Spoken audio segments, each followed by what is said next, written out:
This Wednesday evening, the police received a tip-off about the presence of two Lashkar militants in Padgampura village of Pulwama, district of South Kashmir. Late evening, a cordon was laid around the village by 55 RR, the Special Operation Group of the Jammu Kashmir Police and the CRPF.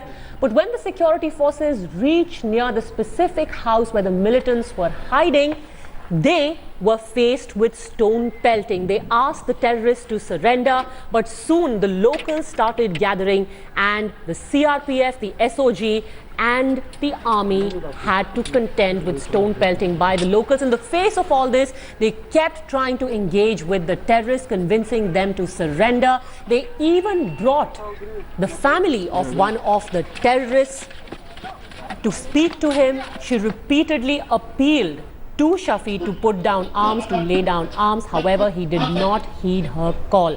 These are exclusive images with India Today of what happened in the course of those hours that the encounter took place in Pulwama. And now India Today's Ashraf Wani has actually managed to get to the family of Shafi and find out who brainwashed him into killing himself.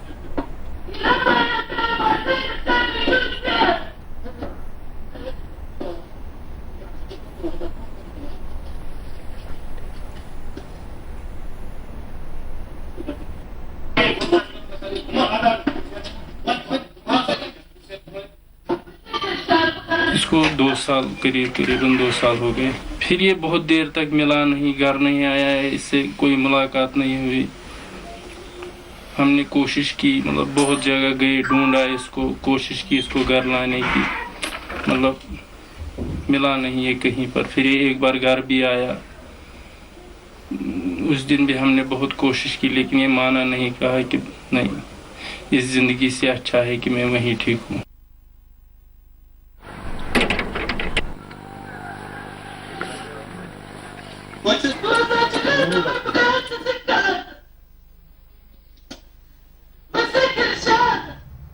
Please surrender. A wife's desperate plea to her husband, piercing the uneasy calm. Her frantic efforts to save his life, asking him to give up arms. But he refuses to listen. Amidst the Pulwama encounter that ended on Thursday afternoon, it was the army's last-ditch effort to avoid bloodshed in the valley, rushing in a terrorist's wife to persuade him to surrender.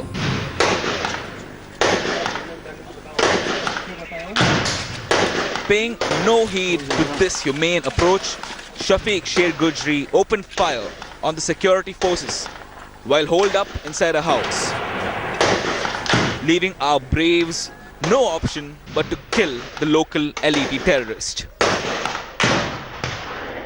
After ascertaining the identity of two Lashkar militants holed up in house in Pulwama, senior police officers brought their relatives from their native villages to pursue these holed up militants to surrender.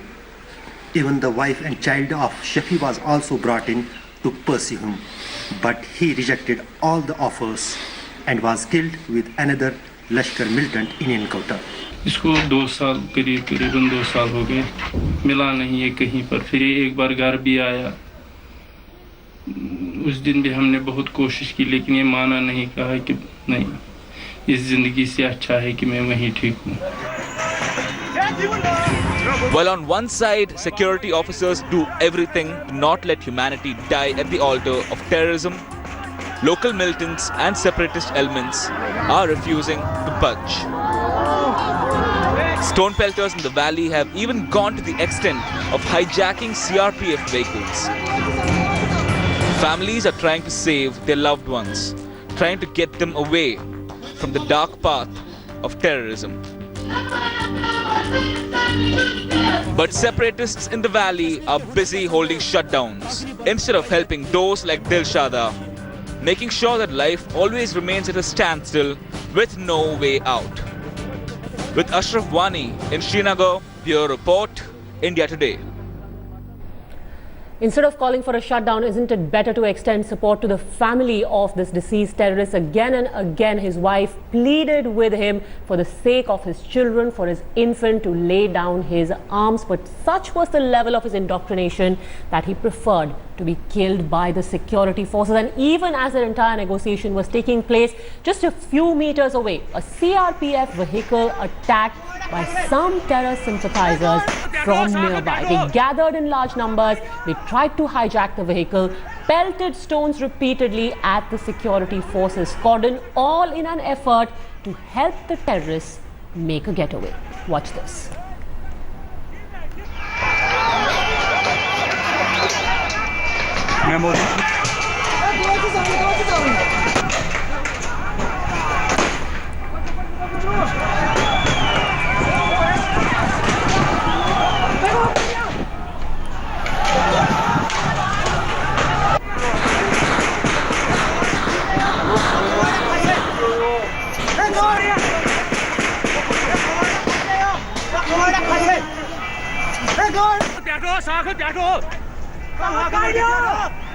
Armed terrorists on one side, a stone-pelting crowd on the other, and yet the forces decided to try and get the terrorists to surrender. It did not happen.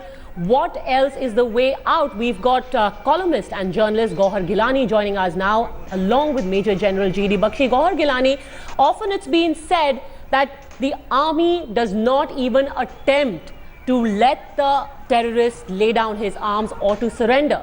It happened in this case, but what do you have to say about what happened? If a man is not going to listen to his wife or even think about his child in a situation like that, what is the way out?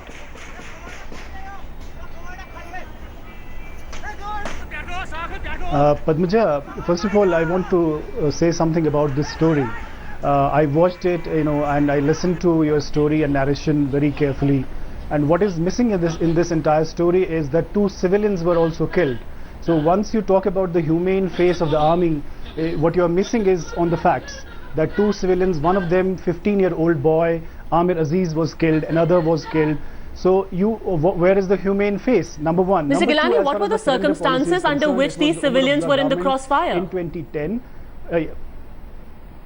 No, please. No. But as a journalist and as an anchor, you have to put all facts on the on the surface. You have to show all the facts.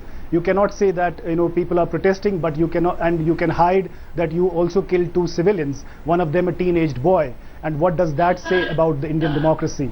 Because sir, at the time they were pelting stones and getting in the way when they had been told to vacate the area.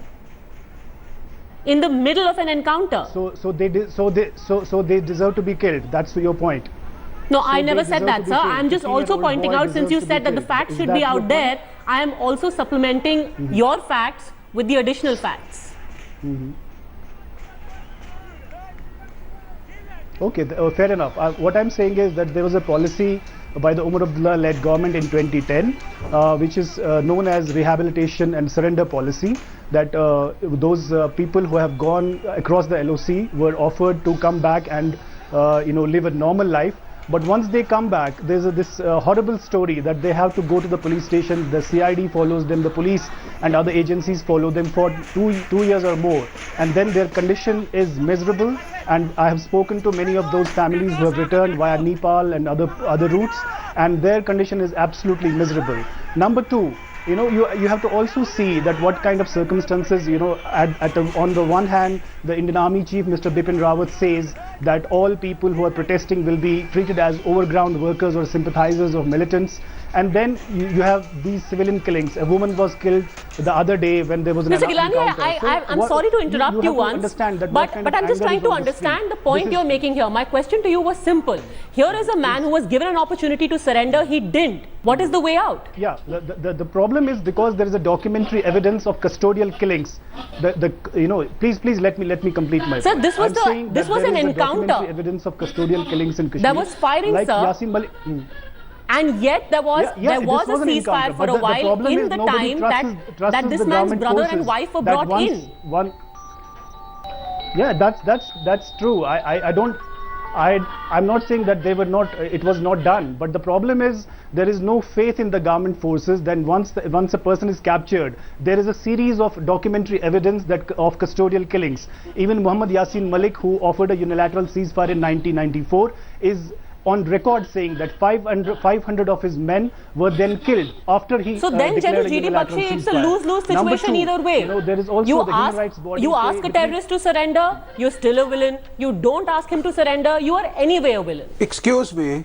Look, the fact of the matter is, look at the sense of entitlement with which this gentleman is saying people have every right to pick up guns, shoot army men, kill security forces people, kill policemen. We are supposed to do nothing in return. You have the fullest right to interfere in an operation which is ongoing and then expect that you are asked. You know, the standard operating procedure is that when an encounter starts in a habitable built up area, we request the civilians to move away.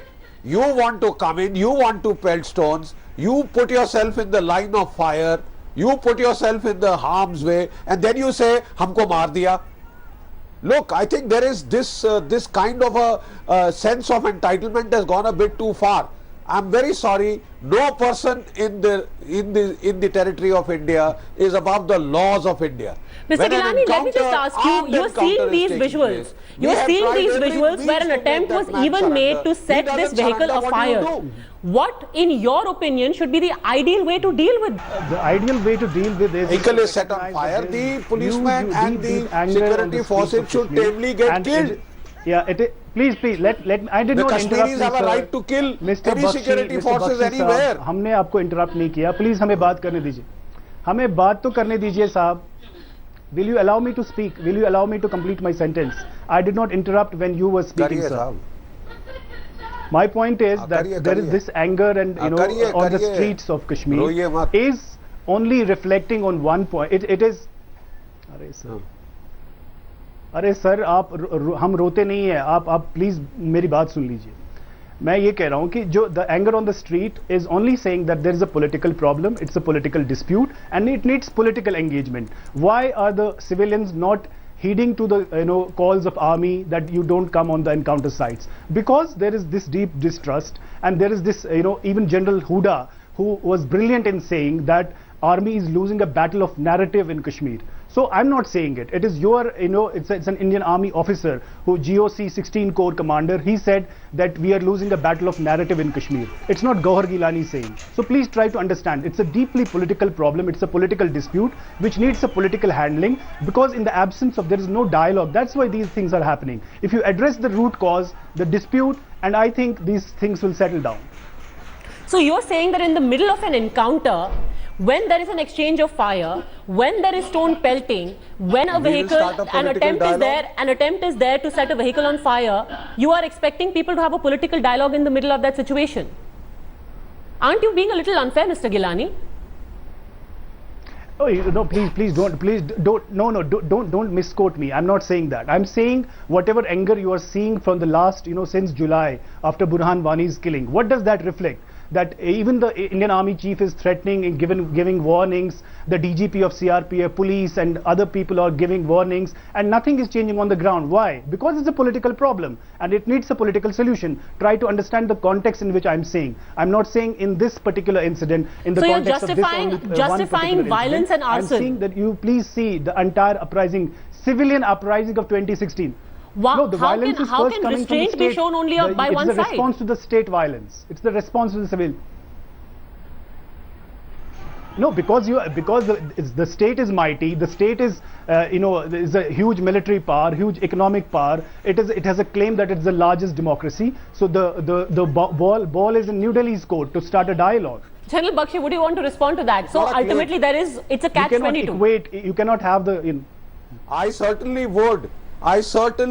This is a completely one-sided narrative. Haven't elections, free and fair elections, been held in Kashmir? Over 60% of the Kashmiri people came out and voted despite the threats and calls of the Hurriyat to boycott. Isn't that political activity? Hasn't Mr. Yashwant Sinha and a whole delegation gone and is trying to talk to people? Haven't parliamentary delegations gone and tried to speak to people?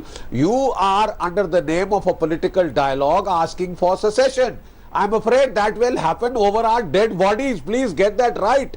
If you think that political dialogue means the right to fly Pakistani and ISIS flags, Please don't I'm afraid threaten me that on is going to television. be contested. That I is don't- going to be contested when you are being asked very decently. Excuse me, please be why are you assured, interrupting sir. now? You have had your say. Let me answer. Let me answer you, my friend. You are not the please, only please go on. person who has the right to Please speak go on. and carry on speaking. The fact of the matter is, when we are telling you, look, Yes, sure, somebody sure. has picked up the gun Sure, against sure, the please. state, that is not a political dialogue. He has to be fought. He has to be fought with. We requested him to surrender. He did not. We got his wife to ask him to surrender. He did not. We had no option but to then do our duty. In the meantime, our duty is also to protect you. We are asking you, please get out of this area. Otherwise, stray bullets could kill you. You refuse to go. You start pelting stones. You start interfering in that encounter. And not then just you that, justify under that you are cover of angry. this stone Even I am pelting, there was angry. firing from Does the that crowd mean I can go and at kill the police, policemen in which Delhi? 2 policemen were injured, Mr. Gilani. Can I kill policemen in Delhi because I am angry? There was no firing. Padmaja, there was no firing from the crowd. Please There was no firing? don't have these, because I know the ground reality. There was no There was firing. There was stone no pelting firing from from the the crowd. crowd. And the Don't second twist point is things. that why these stray bullets? But there was stone pelting. Is stone and pelting a stone firing? can break your head. Is stone pelting equivalent to firing? Then I should congratulate you. These are pearls of wisdom. These are pearls of wisdom. It is Let me firstly complete now. Let me getting complete you now. into the area of the encounter. Let me complete, sir. Let me complete. A curfew is supposed to be imposed in the area of the encounter. Why are you Sir, getting into that can I curfew speak zone? now? Bakshi Saab, can I speak now? Bakshi Saab, can please. I speak now? Bakshi Saab, हमें बात करने दीजिए. What I'm saying is why these stray बोलिए. bullets always hit the chest of a teenager. Why these stray bullets always hit the chest of a teenager. Number two, you are saying all these things about Yashwant Sinha and other delegations. Please read Yashwant Because Sinha's he is report. putting What himself he in the says. path of Have danger. a political dialogue. I'm sure that you have not read Yashwant Sinha's report. Because Yashwant Sinha's report you will not read. For rhetorical purposes you will mention his name, but also read. Who in sent India Yashwant Today, Sinha, what yaar? Amrita Isn't- Sen was, aren't initiatives interviewed. being taken? He is a Nobel Prize winner, and Amrita अरे भैया मेरी बात तो सुन लीजिए. Amrita Sen said that what we are doing in Kashmir is a blot on Indian democracy. Again, I'm not saying this. This is your Amrita Sen saying. So please get facts right. And Yashwant Sinha, please read that report. It's a very comprehensive report, and they have mentioned it that there is anger on the Amartya streets. Sen and is people want the a president political of India solution. since And when? please read that report and try to get something out of it. So you're saying Gauhar And Gilani... also read Ramachandra Guha, what he says. Anger Also read Sunil does not Khilnani. mean that you take the law into Yes, your please. own hands. So Gauhar Gilani, you're essentially Look, saying that there does should be anger restraint. entitle you to take the law into your own hands? I'm just Do you trying to become understand, above the law of the land? in the present situation, in what happened during Pulwama encounter, you're saying that even the gesture that the army made or that the security forces have made, it essentially amounts to nothing.